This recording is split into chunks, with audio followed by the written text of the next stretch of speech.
முதல் பாலியல் குற்றவாளி உங்க அப்பா, ஒத்துக்கிறீங்களா அப்படிங்கிற கேள்வியை நான் வைக்கிறேன். ஏன்னா உங்களுடைய பிறப்பே சட்டத்துக்கு புறமான பிறப்பு தான். அதாவது முறைப்படி திருமணம் செய்து பிறந்தவர்கள் நீங்கள் அல்ல. அப்போ உங்க அப்பா தான் நாங்க சொல்றோம். இப்ப கருணாநிதி அவர்கள் தான் முதல் பாலியல் குற்றவாளின்னு சொல்றோம்.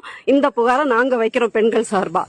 அடுத்தது இன்னும் நிறைய பேர் இதை தொடர்ந்து பாத்தீங்கன்னா நிறைய கம்யூனிஸ்ட் கட்சியில, பெரியார் தீகா கட்சியில உள்ள பெண்கள்லாம் இவர் பக்கத்துல பெண்கள் நிக்கிறார்களே எப்படின்னு கேக்குறாங்க.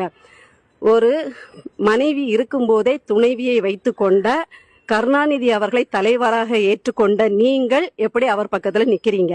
அவரு ராசாத்தி அம்மாளை பத்தி உலகுக்கு அறிவிக்கும் போது உடனே கீதா ஜீவன் அவர்கள் கட்சியை விட்டு வெளியில போயிட்டாங்களா?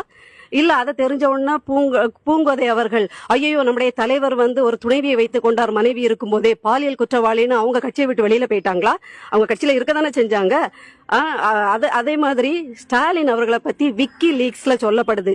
ஒரு அமெரிக்க தூதரகம் வெளியிட்ட அறிக்கையில என்ன சொல்லுதுன்னா, ஸ்டாலின் அவர்கள் தன்னுடைய இளமை கால பருவத்துல மல்டிபிள் செக்ஸ் ஸ்கேண்டல்ல சிக்கினவர். அதாவது தமிழ்ல சொல்லணும்னா பலதரப்பட்ட பாலியல் வக்கிர செயல்களில் ஈடுபட்டவர் அப்படின்னு குறிப்பிடுது. முக்கியமா என்ன சொல்றதுன்னா, அழகான பெண்களை கண்டாலே அவர்கள் பிடுங்கப்பட்டு, பறிக்கப்பட்டு, அபகரிக்கப்பட்டு அவர் கையில் ஒப்புவிக்கப்படுவார்னு அப்படியே தெள்ள தெளிவா ஆங்கிலத்துல இருக்கு. இன்னைக்கு வரைக்கும் நாங்க இதை பத்தி பேசணுமா? கடந்து போனோம். ஏன்னா அவருக்கு திருமணம் ஆயிடுச்சு, அவருக்கு ஒரு மனைவி இருக்கா, அவருக்கு ஒரு பிள்ளை இருக்கு, அவர் ஒரு அறியப்பட்ட ஒரு கட்சியில இருக்காரு அப்படின்னு நாங்க இதெல்லாம் வாய மூடிட்டு இருக்கோம். இப்போ துர்கா ஸ்டாலின் அவர்கள் இப்படிப்பட்ட ஒரு பின்புலம் கொண்ட, அதாவது அழகான பெண்கள் பறிக்கப்பட்டு தனது கணவர் கையில் ஒப்பு கொடுக்கப்படுவார்